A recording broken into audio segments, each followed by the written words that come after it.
ಸ್ನೇಹಿತರೆ ನಮಸ್ಕಾರ. ಬಿಹಾರದಲ್ಲಿ ಸ್ಪೆಷಲ್ ಇಂಟೆನ್ಸಿವ್ ರಿವಿಷನ್ ಅಂದರೆ ಮತದಾರರ ಪಟ್ಟಿಯ ವಿಶೇಷ ಪರಿಷ್ಕರಣೆಯನ್ನ ಮಾಡಿರೋದು ತುಂಬ ದೊಡ್ಡ ರಾಜಕೀಯ ವಿವಾದವನ್ನು ಹುಟ್ಟುಹಾಕಿದೆ. ಅದರಲ್ಲೂ ಬಿಹಾರದಲ್ಲಿ ಬಿಜೆಪಿ ನೇತೃತ್ವದ NDA ಭರ್ಜರಿಯಾಗಿ ಗೆದ್ದ ನಂತರ ಇದು ಇನ್ನಷ್ಟು ದೊಡ್ಡ ವಿವಾದ ಆಗಿದೆ. ಈಗ ಸಂಸತ್ತಿನ ಅಧಿವೇಶನ ನಡೀತಾ ಇದೆ, ಅಲ್ಲಿ ಕೂಡ ಇದ್ರ ಬಗ್ಗೆ ಚರ್ಚೆ ಆಗ್ತಾ ಇದೆ. ಇದರಲ್ಲಿ ಮೋಸ ನಡೆದಿದೆ ಅಂತ ವಿರೋಧ ಪಕ್ಷಗಳು ಆಗ್ರಹ ಮಾಡ್ತಾ ಇವೆ. ಮತದಾರರ ಪಟ್ಟಿಯನ್ನ ಪರಿಷ್ಕರಣೆ ಮಾಡಿನೇ ಬಿಜೆಪಿ ಬಿಹಾರದಲ್ಲಿ ಗೆದ್ದಿರೋದು ಅನ್ನೋದು ವಿರೋಧ ಪಕ್ಷಗಳ ವಾದ. ಈ ರಾಜಕೀಯವನ್ನ ಬದಿಗೆ ಇಟ್ಟು ನೋಡಿದ್ರೆ ಚುನಾವಣಾ ಆಯೋಗ ಮತದಾರರ ಪಟ್ಟಿಯನ್ನ ಪರಿಷ್ಕರಣೆ, ಅದನ್ನ ಸಾಮಾನ್ಯ ಪರಿಷ್ಕರಣೆ ಅಂತ ಹೇಳಕ್ಕಾಗಲ್ಲ, ತುಂಬಾ ಆಳವಾಗಿ ವಿವರವಾಗಿ ಮಾಡಿರುವಂತಹ ಪರಿಷ್ಕರಣೆ. ನಿಮಗೆ ಅನ್ನಿಸಬಹುದು ಮತದಾರರ ಪಟ್ಟಿ ಅಲ್ವಾ, ಅದರಲ್ಲಿ ದೊಡ್ಡ ವಿಶೇಷ ಏನಿದೆ? ಕೆಲವರು ವಯಸ್ಸಾಗಿ ಸತ್ತು ಹೋಗಿರ್ತಾರೆ, ಅವರ ಹೆಸರನ್ನ ಡಿಲೀಟ್ ಮಾಡೋದು, 18 ವರ್ಷ ಆದವರ ಹೆಸರನ್ನ ಹೊಸದಾಗಿ ಸೇರಿಸೋದು, ಇಷ್ಟೇ ಅಲ್ವಾ ಪರಿಷ್ಕರಣೆ ಅಂದ್ರೆ? ಆದರೆ ನಿಮಗೆ ಗೊತ್ತಿರಲಿ, ಈ ಪ್ರಾಸೆಸ್ನಿಂದ ದೇಶದ ಹಿತ ರಕ್ಷಣೆಯಾಗಿದೆ, ದೇಶದ ಭದ್ರತೆಗೆ ಇದ್ದ ಅಪಾಯ ಕಡಿಮೆಯಾಗಿದೆ. ಸ್ನೇಹಿತರೆ, ಪಹಲ್ಗಾಮ್ನಲ್ಲಿ ಭಯೋತ್ಪಾದಕರ ದಾಳಿಯಾದ ನಂತರ ಭಾರತದೊಳಗೆ ಇದ್ದ ಪಾಕಿಸ್ತಾನದ ಪ್ರಜೆಗಳನ್ನ ವಾಪಸ್ ಕಳಿಸೋಕೆ ಅಂತ ಕೇಂದ್ರ ಸರ್ಕಾರ ಒಂದು ತೀರ್ಮಾನವನ್ನ ಮಾಡಿತು. ಆ ಪ್ರಕ್ರಿಯೆ ಬಹಳ ದಿನಗಳವರೆಗೆ ನಡೀತು. ಆಗ ಅನೇಕ ಪಾಕಿಸ್ತಾನಿಗಳು ಅನಿವಾರ್ಯವಾಗಿ ಪಾಕಿಸ್ತಾನಕ್ಕೆ ಹೋದ್ರು. ಅವರಲ್ಲೇ ಕೆಲವರು ಮಾಧ್ಯಮಗಳ ಜೊತೆ ಮಾತಾಡಿದ್ರು. ನಮ್ಮ ಹತ್ರ ಆಧಾರ್ ಕಾರ್ಡ್ ಇದೆ, ನಾವಿಲ್ಲಿ ಬಹಳ ವರ್ಷಗಳಿಂದ ವಾಸ ಇದ್ದೀವಿ, ನಮ್ಮನ್ನ ವಾಪಸ್ ಕಳಿಸಬಾರದು ಅಂತೆಲ್ಲ ಹೇಳಿದ್ರು.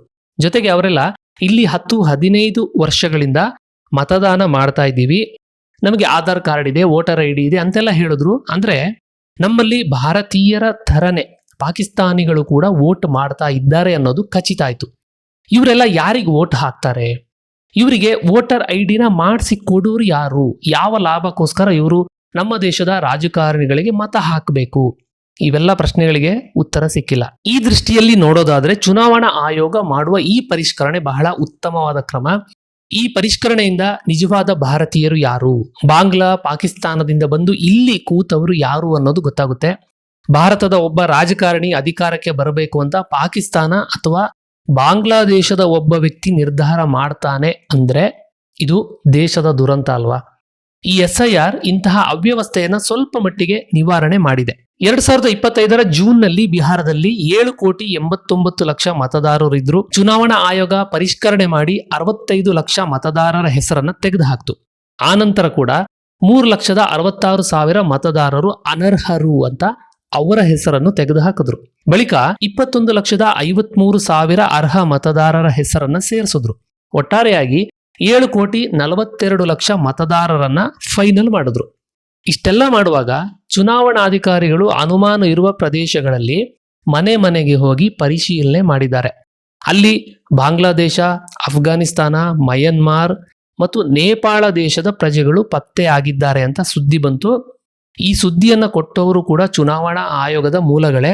ಇವರ ಹೆಸರು ಮತದಾರರ ಪಟ್ಟಿಯಲ್ಲಿದೆ, ಇವರ ಹತ್ರ ವೋಟರ್ ID ಇದೆ, ಆಧಾರ್ ಕಾರ್ಡ್ ಇದೆ, ರೇಷನ್ ಕಾರ್ಡ್ ಇದೆ.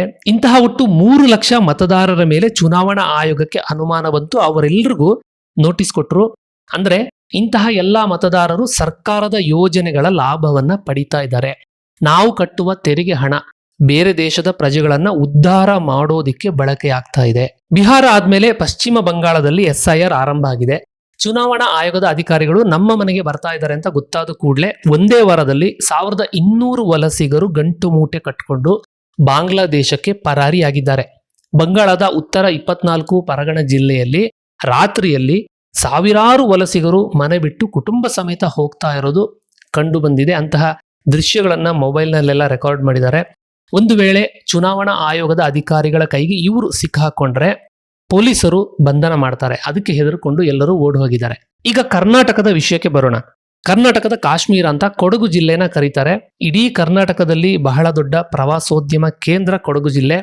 ಇತ್ತೀಚಿನ ವರ್ಷಗಳಲ್ಲಿ ಕೊಡಗಿನ ಕಾಫಿ ತೋಟಗಳಲ್ಲಿ ಬಾಂಗ್ಲಾದೇಶದ ಜನರು ಬಂದು ಕೆಲಸ ಮಾಡ್ತಾ ಇದ್ದಾರೆ. ಇವರಿಂದಾಗಿ ಅಪರಾಧ ಚಟುವಟಿಕೆಗಳು ಜಾಸ್ತಿ ಆಗ್ತಾ ಇದೆ. ಮಹಿಳೆಯರ ಮೇಲೆ ದೌರ್ಜನ್ಯ, ದರೋಡೆ, ಕಳ್ಳತನ ಇವೆಲ್ಲ ಹೆಚ್ಚಾಗ್ತಾ ಇದೆ. ಕಾಫಿ ತೋಟಗಳಲ್ಲಿ ಕೆಲಸ ಮಾಡೋಕೆ ಜನ ಸಿಗ್ತಾ ಇಲ್ಲ ಅನ್ನೋ ಕಾರಣಕ್ಕೆ ತೋಟದ ಮಾಲೀಕರು ಇಂತಹ ಜನರನ್ನ ಕರ್ಕೊಂಡು ಬಂದು ಕೆಲಸ ಮಾಡಿಸ್ತಾ ಇದ್ದಾರೆ. ಜೊತೆಗೆ ಇವರಿಗೆ ಹೆಚ್ಚೇನು ಕೂಲಿ ಕೊಡಬೇಕಾಗಿಲ್ಲ, ಬಹಳ ಕಡಿಮೆ ಹಣಕ್ಕೆ ಕೆಲಸ ಮಾಡ್ತಾರೆ. ಇವರ ಹತ್ರ ಸರಿಯಾದ ದಾಖಲೆಗಳು ಇರುತ್ತಾ ಅನ್ನೋದನ್ನು ಚೆಕ್ ಮಾಡೋದಿಲ್ಲ. ಕಾಫಿ ತೋಟಗಳಲ್ಲಿ ಕೂಲಿ ಮಾಡೋಕೆ ಅಂತ ಬರೋರು ಕ್ರಮೇಣ ಆಧಾರ್ ಕಾರ್ಡ್ ಮಾಡಿಸ್ಕೊಂಡು ವೋಟರ್ ಐಡಿಗಳನ್ನ ಮಾಡಿಸ್ಕೊಂಡು ಇಲ್ಲಿನ ಶಾಸಕರನ್ನ ಸಂಸದರನ್ನ ಆಯ್ಕೆ ಮಾಡೋ ಲೆವೆಲ್ಗೆ ಬೆಳೆದು ಬಿಡ್ತಾರೆ. ID ಕಾರ್ಡ್ಗಳನ್ನ ಹಿಡ್ಕೊಂಡು ಸೊಸೈಟಿಗೆ ಹೋಗಿ ಅಕ್ಕಿ ರಾಗಿ ತಗೊಂಡು ತಿನ್ಕೊಂಡು ಆರಾಮಾಗಿರ್ತಾರೆ. ಸರ್ಕಾರದ ಎಲ್ಲಾ ಫೆಸಿಲಿಟಿಗಳನ್ನ ತಗೊಳ್ತಾರೆ. ಈ ರೀತಿ ಕೊಡಗು ಜಿಲ್ಲೆಯಲ್ಲಿ ಅಪರಾಧಿ ಚಟುವಟಿಕೆಗಳು ಹೆಚ್ಚಾದ ಮೇಲೆ ಅನ್ಯ ರಾಜ್ಯ ದೇಶಗಳ ಜನರ ದಾಖಲೆಗಳನ್ನ ಪರಿಶೀಲನೆ ಮಾಡ್ತೀವಿ ಅಂತ ಕೊಡಗು ಜಿಲ್ಲೆಯ ಪೊಲೀಸ್ ಅಧಿಕಾರಿಗಳು ಒಂದು ಹೇಳಿಕೆಯನ್ನು ಕೊಟ್ಟರು. ಇದು ಬೇರೆ ಬೇರೆ ಪತ್ರಿಕೆಗಳಲ್ಲಿ ಟಿವಿಗಳಲ್ಲೆಲ್ಲ ದೊಡ್ಡ ಸುದ್ದಿ ಆಯ್ತು. ಆಮೇಲೆ ದಿಢೀರಂತ ಕೊಡಗಿನ ಹಳ್ಳಿಗಳ ಬಸ್ಗಳಲ್ಲಿ ಹಿಂದಿ ಮಾತಾಡೋ ಜನರ ಗುಂಪು ಕಂಡು ಬಂತು. ಅಂದ್ರೆ ಎಲ್ಲರೂ ಹೆದರ್ಕೊಂಡು ವಾಪಸ್ ಅವರ ರಾಜ್ಯಗಳಿಗೆ ದೇಶಕ್ಕೆಲ್ಲ ಹೋಗ್ತಾ ಇದ್ರು. ಅಂದ್ರೆ ಇಂತಹ ಜನರ ಹತ್ರ ಯಾವುದೇ ದಾಖಲೆಗಳಿಲ್ಲ, ಇವರು ನಮ್ಮ ದೇಶದ ಪ್ರಜೆಗಳು ಅನ್ನೋದಕ್ಕೆ ಯಾವುದೇ ಆಧಾರ ಇಲ್ಲ. ಸದ್ಯಕ್ಕೆ ಬಿಹಾರ, ಪಶ್ಚಿಮ ಬಂಗಾಳ ರಾಜ್ಯಗಳಲ್ಲಿ ಮಾತ್ರ SIR ಆಗಿರೋದು. ಇನ್ನು 12 ರಾಜ್ಯಗಳಲ್ಲಿ SIR ಮಾಡ್ತಾ ಇದ್ದಾರೆ. ಇನ್ನಷ್ಟು ರಾಜ್ಯಗಳಲ್ಲೂ ಈ ಪ್ರಾಸೆಸ್ ಅನ್ನ ಮಾಡಬೇಕು ಅಂತ ಚುನಾವಣಾ ಆಯೋಗ ಪ್ರಯತ್ನ ಮಾಡ್ತಾ ಇದೆ. ಎಲ್ಲ ಕಡೆ SIR ಆದ್ರೆ ಬೇರೆ ದೇಶಗಳ ಅಕ್ರಮ ನುಸುಳುಕೋರರು ಪತ್ತೆ ಆಗಬಹುದು. ಇದು ಯಾಕೆ ಮುಖ್ಯ ಆಗುತ್ತೆ ಅಂತಂದ್ರೆ, ಇತ್ತೀಚೆಗೆ ದೆಹಲಿಯಲ್ಲಿ ಬಾಂಬ್ ಬ್ಲಾಸ್ಟ್ ಆಯಿತು, ನಿಮಗೆಲ್ರಿಗೂ ಗೊತ್ತಿದೆ. ಉನ್ನತ ಶಿಕ್ಷಣ ಪಡೆದ ಡಾಕ್ಟರ್ಗಳೇ ಇದರಲ್ಲಿ ಭಾಗಿಯಾಗಿದ್ದಾರೆ ಅನ್ನೋದು ಗೊತ್ತಾಯಿತು.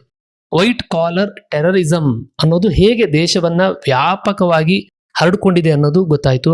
ನಮ್ಮದೇ ದೇಶದಲ್ಲಿ ನಮ್ಮದೇ ಸರ್ಕಾರದ ಹತ್ರ ಅನುಮತಿ ತಗೊಂಡು ಅನುದಾನಗಳನ್ನು ಪಡ್ಕೊಂಡು ನಿರ್ಮಾಣವಾದಂತಹ ಅಲ್ ಫಲಾ ಯೂನಿವರ್ಸಿಟಿ ಭಯೋತ್ಪಾದಕರನ್ನ ಬೆಳೆಸೋ ಕೆಲಸ ಮಾಡ್ತಾ ಇದೆ. ಇವರೆಲ್ಲರೂ ಭಾರತದಲ್ಲೇ ಹುಟ್ಟಿ ಬೆಳೆದು ಇಲ್ಲಿನ ಅನ್ನ ತಿಂದು ದೇಶದ್ರೋಹದ ಕೆಲಸ ಮಾಡ್ತಾ ಇದ್ದಾರೆ. ಇನ್ನು ನಮ್ಮ ದೇಶದ ಬಗ್ಗೆ ಕಿಂಚಿತ್ತೂ ಅಭಿಮಾನ ಇಲ್ಲದ ಬೇರೆ ದೇಶದ ಜನರು ಇಲ್ಲಿ ಬಂದು ಏನೆಲ್ಲ ಮಾಡಬಹುದು ಅನ್ನೋದನ್ನ ನಾವೇ ಊಹೆ ಮಾಡ್ಕೋಬಹುದು. ಇನ್ನು ಚುನಾವಣಾ ಆಯೋಗದ ಬಗ್ಗೆ ಟೀಕೆಗಳು ಅದು ಕೇಳಿ ಬರ್ತಾನೆ ಇರುತ್ತೆ. ಮತಯಂತ್ರವನ್ನ ಹ್ಯಾಕ್ ಮಾಡ್ತಾರೆ, ಅದರಿಂದ ಚುನಾವಣೆ ಗೆಲ್ತಾರೆ ಅನ್ನೋ ಟೀಕೆಗಳನ್ನ ಕಾಂಗ್ರೆಸ್ ನಾಯಕರು ಮಾಡ್ತಾರೆ. ಅದರ ವಿರುದ್ಧವಾಗಿ BJP ನಾಯಕರು ಮಾತಾಡ್ತಾರೆ. ಆದ್ರೆ ಗೆದ್ದಾಗ ಮತಯಂತ್ರ ಸರಿ ಇರುತ್ತೆ, ಸೋತಾಗ ಮಾತ್ರ ಮತಯಂತ್ರ ಹಾಳಾಗಿರುತ್ತೆ. ಇದೇ ರೀತಿ ಮತದಾರರ ಪಟ್ಟಿ ಪರಿಷ್ಕರಣೆ ವಿಚಾರದಲ್ಲೂ ಕಾಂಗ್ರೆಸ್ ಪಕ್ಷ ವಿರುದ್ಧವಾದ ಹೇಳಿಕೆಗಳನ್ನ ಕೊಡ್ತಾ ಇದೆ. ಪರಿಷ್ಕರಣೆಯಿಂದ ಅಕ್ರಮ ವಲಸಿಗರು ದೇಶವನ್ನ ಬಿಟ್ಟು ಹೋದ್ರೆ ಅದು ದೇಶಕ್ಕೆ ಒಳ್ಳೇದೇ ಅಲ್ವಾ? ರಾಜಕಾರಣಿಗಳನ್ನ ಆಯ್ಕೆ ಮಾಡುವಂತಹ ಹಕ್ಕು ಕೇವಲ ನಮಗೆ ಅಂದ್ರೆ ಭಾರತೀಯರಿಗೆ ಮಾತ್ರ ಸೀಮಿತವಾಗಿ ಇದ್ರೆ ಅದು ಉತ್ತಮ ಅಲ್ವಾ? ಆದ್ರಿಂದ ಸ್ನೇಹಿತರೆ, ಬಿಹಾರದಲ್ಲಿ ಆದ ಹಾಗೇನೆ ಎಲ್ಲಾ ರಾಜ್ಯಗಳಲ್ಲಿ ಮತದಾರರ ಪಟ್ಟಿ ಪರಿಷ್ಕರಣೆ ಆದ್ರೆ ಬಹಳ ಒಳ್ಳೆಯದು. ವಲಸಿಗರು ನಮ್ಮ ದೇಶದಿಂದ ಹೊರಕ್ಕೆ ಹೋದ್ರೆ ಇನ್ನಷ್ಟು ಒಳ್ಳೆಯದು. ಕರ್ನಾಟಕದಲ್ಲೂ ಪರಿಷ್ಕರಣೆ ಖಂಡಿತ ಅಗತ್ಯ ಇದೆ.